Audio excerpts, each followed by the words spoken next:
Narito na ang latest sa mundo ng movies and entertainment. Ang Viva Films ang buena mano sa pagpapatawag ng press con sa 2016 para sa Lumayo Ka Nga Sa Akin. Star-studded ang coming soon movie ng Viva Films na matagal nang inaabangan ng fans ni Maricel Soriano at Quezon City Mayor Herbert Bautista. Alamin natin ang tungkol sa pelikula sa report na ito. Sa pagpasok ng taong ito, isang nakatutuwang pelikula na naman ang ihahandog sa ating lahat ng Viva Films, ang Lumayo Ka Nga Sa Akin. May 3 episode ito na tinatampukan ng mga malalaking mga stars sa industriya ng pelikulang Pilipino. Ang trilohiya na sulat ng sikat na manunulat na si Bob Ong. Bibida sa unang episode nito na Bala sa Bala, Kamao sa Kamao, Satsat at Satsat, sina Benji Paras at Candy Pangilinan sa direksyon ni Mark Mayley. Isa itong action movie parody, tampok ang mga nakagiliwan nating stunt sa mga Pinoy action movies. Ito ay kwento kung saan yung isang lalaki ay nakatakas sa massacre na nangyari pagkatapos ng kanyang kasal.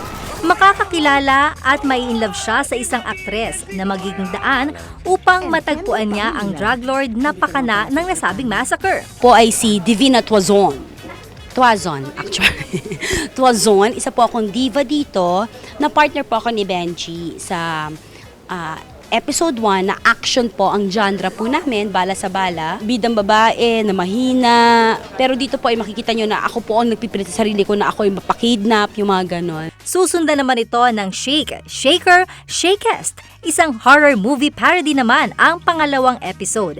Dito mapapanood natin sina Maricel Soriano, Quezon City Mayor Herbert Bautista, Shai Carlos, Andrew Mulak at JM Ibanez. Itatampok naman dito ang mga nakagiliwan din nating nakikita kapag napapanood natin ang mga Pinoy horror movies. Sa direksyon naman ito ni Andoy Ranay. Isang middle-class family ang mai-stranded sa isang haunted house at makaka-experience ng nakatatakot na mga pangyayari sa nasabing lugar. Finally, we're all very happy because ipapalabas na this year. At ang ikatlong episode, Asawa ni Marie, na isa na namang drama love story parody. Pagbibidahan naman ito ni Christine Reyes, Jason Gainza at Paulo Ballesteros. Dito naman ay makikita ang mga tipikal nating napapanood sa mga Pinoy drama movies. Isang opera comedy na love quadrangle. Sabi ko nga sa kanya, Direk, bakit? Di ba ako okay nung sa Gifted? So far naman, okay tayo doon. Sabi niya, nice and nicer daw. Kapatid ni Paulo Ballesteros, si Bogs na, pero kami nag-aagawan sa pagmamahal ni Marie. Tapos doon tatakbo yung storya kung paano kami magpapasikat kay Marie, kung paano namin kung sino ba makakatuloyan dito ni Marie. Kaya abangan po nila yan. Tatakda ng ipalabas sa mga sinihan nationwide ang Lumayo Ka Nga Sa Akin ngayong January 13, samantala magkakaroon naman ito ng premiere night sa January 12. Mag-asawang sampal na may kabit! Samantala, inilabas na din ng Universal Records Philippines ang latest single ni Solen Yusef.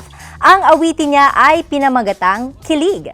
Magiging bahagi ito ng kanyang third upcoming full-length album. Ito rin ang awiting gagamiting theme song ng bago niyang pelikula na Lakbay to Love, na kung saan ay makakasama niya si Dennis Trillo.